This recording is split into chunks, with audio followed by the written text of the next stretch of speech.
Yeah. One and Ben far away. We'll start, shall we, with injuries. Always a good place to start. I mean, how is the squad this week? For the most part, we're okay. Probably only Glenn Johnson still unavailable. Who else is there? Shaq is okay. He's trained this week, so he's an option. Apart from that, I think everyone's Mame okay. Biran Diouf? Yeah, no, he's fine. Fit. Yeah, he's fine.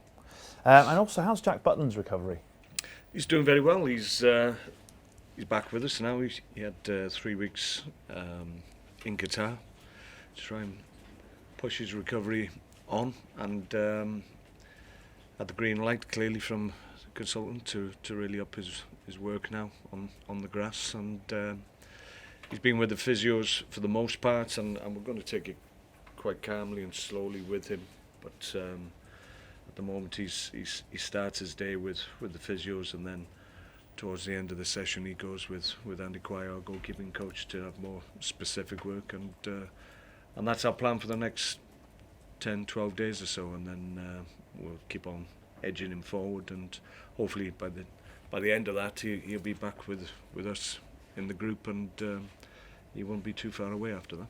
Now this week, Bruno Martins Indi has told us he's in talks about extending his stay here, making it permanent, so presumably you want to keep him?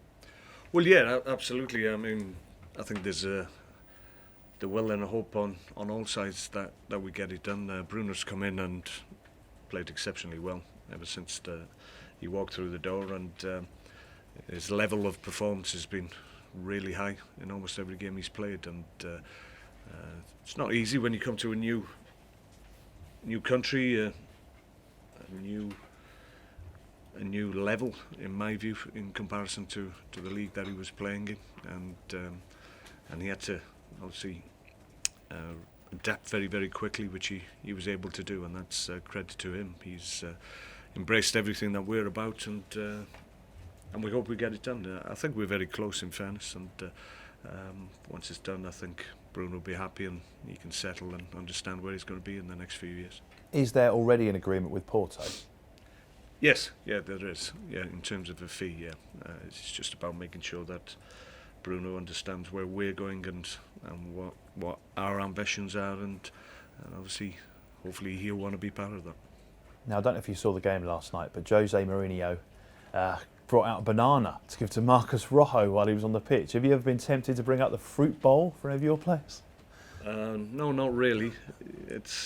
I watched some of the game, and I did need something, to be perfectly honest. It wasn't that exciting or enlightening, so I suppose as a manager you try anything, but I don't know. Usually you get all your nutrition and your energy prior to the game, not during the game, so maybe you just felt a little bit under weather, you needed a little bit of a boost, but I've not seen you too many times in the past, I have to say. In the old days, it always used to be oranges at half time. Do you still And refuel a cup of the tea, players? I think, and that was about it.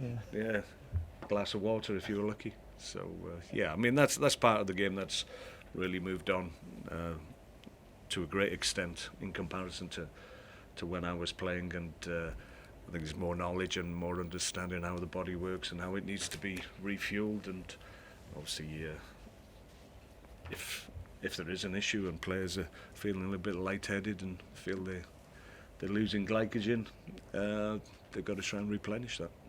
Now, the big news from yesterday was Aitor Karanka's departure from Middlesbrough.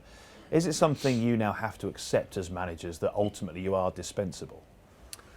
Well, yeah, I mean, when you get a job, you know at some point the likelihood is that you're going to lose that same job that you've been given. So the worrying thing is that it seems to be more prevalent, and the tenure of managers at all levels seems to be shortening, and I'm not quite sure what it is at the moment. It's probably just over a year, I think, in the Premier League, which is crazy, really.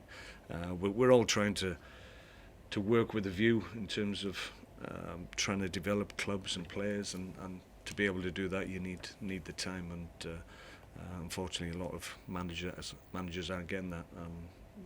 I've been here, this is my 4th season, so I'm absolutely the exception to the rule. There are very few managers who've been able to stay at the one club for that period of time, and it's getting more and more difficult, I have to say. We saw a few weeks ago, didn't we, with Claudio Ranieri's departure, that issue potentially between manager and squad. I mean, how has that relationship changed in your time in football? I think it has changed. I think it's more dangerous for managers now. I think because maybe new owners have a different view in terms of their relationship with players, and sometimes players have a direct line to direct ownership and presidents, so to speak, and I think that can be dangerous because if you're garnering an opinion about your manager, then should you be asking the players that may be a little bit disenfranchised with the current manager? It doesn't need to happen. I don't think it's the right thing to happen. We've got an ownership here that are very, very close to the players. We'll engage with them and interact with them. We see them every week, but that direct line to them, I don't think is there for our players, and I think that's correct. Now, the stats aren't particularly great given your record against Chelsea. 2 wins in 17 for Stoke in the last Premier League meetings. So how do you convince the players they can win here tomorrow? Well, it was a long time before we were able to beat Chelsea, but we've done it on a few occasions, even this year. We were beaten 4-2 eventually, but the game itself, we pushed them really hard, and we're very much in the game. It was only the last 5 minutes that the fourth goal went in to really put the game to bed. So we've caused them problems in the past, and we're on the back of a really good performance against Man City, who clearly are one of the teams that are close to Chelsea in terms of their ability to win games in the Premier League. So we've shown that we can acquit ourselves really, really strongly against these teams. Less so against Spurs for whatever reason, but the rest of the top six we've always pushed, even if we've been beaten ultimately. So it's about us trying to get to the level that we hit against Man City. If we do that, then we'll run them close. And finally from me, I'd just like to ask you about Support the Ref Week, which is coming up. Survey says that 77% of people think the standard refereeing in the Premier League is good. Is that something you agree with? I mean, what's your assessment? Well, it's difficult to talk about referees' roles. I mean, at the end of the day, it's an extremely difficult job, and